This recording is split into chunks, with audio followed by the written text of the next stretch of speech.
ಅದಕ್ಕೆ ಇಲ್ಲಿರುವಂತಹ ಎಲ್ಲ ನನ್ನ ಅಣ್ಣ ತಮ್ಮಂದ್ರಲ್ಲಿ ನನ್ನ ವಿನಂತಿ ಏನದ ಅಂತಂದ್ರೆ ನನಗೊಂದು ಅವಕಾಶವನ್ನು ಮಾಡ್ಕೊಡ್ರಿ ನಾನು ಕೆಲಸ ಮಾಡುವಂಥ ಹುಮ್ಮಸ್ಸನ್ನು ಹೊಂದಿನಿ.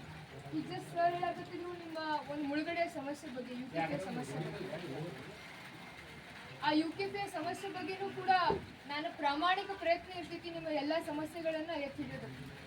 ಇವತ್ತು ಒಂದು ಮುಖ್ಯ ಕಾರಣ ಯಾಕೆ UKPA ಸಂತ್ರಸ್ತರಿಗೆ ನ್ಯಾಯ ಒದಗ್ಲಿಕ್ಕತ್ತಿಲ್ಲ ಅಂತಂದ್ರೆ ಕೇಂದ್ರದಿಂದ ಅದು ಒಂದು ಕೇಂದ್ರ ಯೋಜನೆಯಾಗಿ ಘೋಷಣೆ ಆಗಬೇಕು.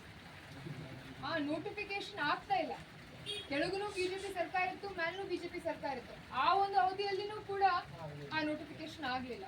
ಅದ್ರ ಜೊತೆಯಾಗಿ ಹಿಂದಿನ ವರ್ಷ UKPA ಯೋಜನೆಗೆ 5,400 ಕೋಟಿ ಫೈನಾನ್ಸ್ ಮಿನಿಸ್ಟರ್ ಅವರು ರಿಸರ್ವ್ ಇಟ್ಟಿದ್ರು. ಆದ್ರೂ ಕೂಡ ಹಿಂದಿನ ಬಜೆಟ್ನಾಗ 5,400 ಕೋಟಿ ರಿಸರ್ವ್ ಇಟ್ಟಿದ್ದನ್ನ 1 ರೂಪಾಯಿನೂ ಕೂಡ ಅವರು ಬಿಡುಗಡೆಯನ್ನ ಮಾಡಲಿಲ್ಲ. ಆ ಫಂಡ್ ಹಂಗೆ ವಾಪಸ್ ಹೋಯ್ತು.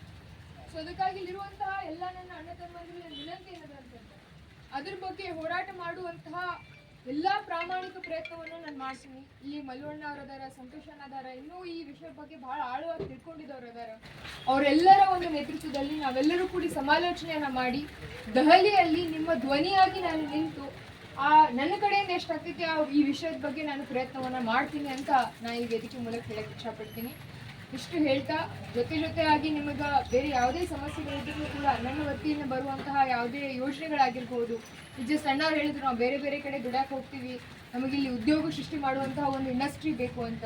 ಡೆಫಿನೆಟ್ಲಿ ಆ ನಿಟ್ಟಿನಲ್ಲೂ ಕೂಡ ನಾನು ಪ್ರಯತ್ನ ಮಾಡಬೇಕು ಅನ್ನುವಂತಹ ಎಲ್ಲ ಆಲೋಚನೆಯನ್ನು ಹೊಂದಿನಿ. ಅದ್ರ ಜೊತೆಯಾಗಿ ಇಲ್ಲಿರುವಂತಹ ಟೆಕ್ಸ್ಟೈಲ್ ಪಾರ್ಕ್ ಮಾಡೋದಾಗಿರ್ಬೋದು, ಅಥವಾ ಇಲ್ಲಿ ಕೇಂದ್ರ ಸರ್ಕಾರದಿಂದ ಮತ್ತು ರಾಜ್ಯ ಸರ್ಕಾರದಿಂದ ಬರುವಂತಹ ಎಲ್ಲ ವಿಶೇಷ ಅನುದಾನಗಳನ್ನು ತಂದು ಈ ಬಾಗಲಕೋಟೆ ಜಿಲ್ಲೆಯನ್ನು ಹೆಚ್ಚಿಗೆ ಅಭಿವೃದ್ಧಿ ಮಾಡುವಲ್ಲಿ ನಾನು ಎಲ್ಲಾ ಪ್ರಾಮಾಣಿಕ ಪ್ರಯತ್ನವನ್ನು ಕೂಡ ನಾನು ಮಾಡ್ತೀನಿ. ಸೊ ಅದಕ್ಕಾಗಿ ನನಗೊಂದು ಅವಕಾಶವನ್ನ ಮಾಡಿಕೊಡ್ರಿ. ನಾನು ದುಡ್ಯಾಕ್ ಬಂದೀನಿ. ದುಡ್ದೆ ಅಂತಂದ್ರೆ ನೀವು ನನಗೆ ಪಗಾರ ಮುಂದೆ ಕೊಡ್ರಿ ಬಿಡ್ರಿ, ಅದೊಂದು ಎರಡನೇ ವಿಷಯ. ಮೊದಲು ನನಗೆ ದುಡ್ಯಾಕಾದ್ರೂ ಇಟ್ಕೋರಿ ಅಂತ ಕೇಳಕ್ ಬಂದೀನಿ. ಒಂದು ಅವಕಾಶವನ್ನು ನೀವೆಲ್ಲರೂ ಕಲ್ಪಿಸ್ಕೊಡ್ಬೇಕು ಅಂತ ನಿಮ್ಮೆಲ್ಲರಲ್ಲೂ ಹೇಳ್ತಾ ಏನಂತಾರೆ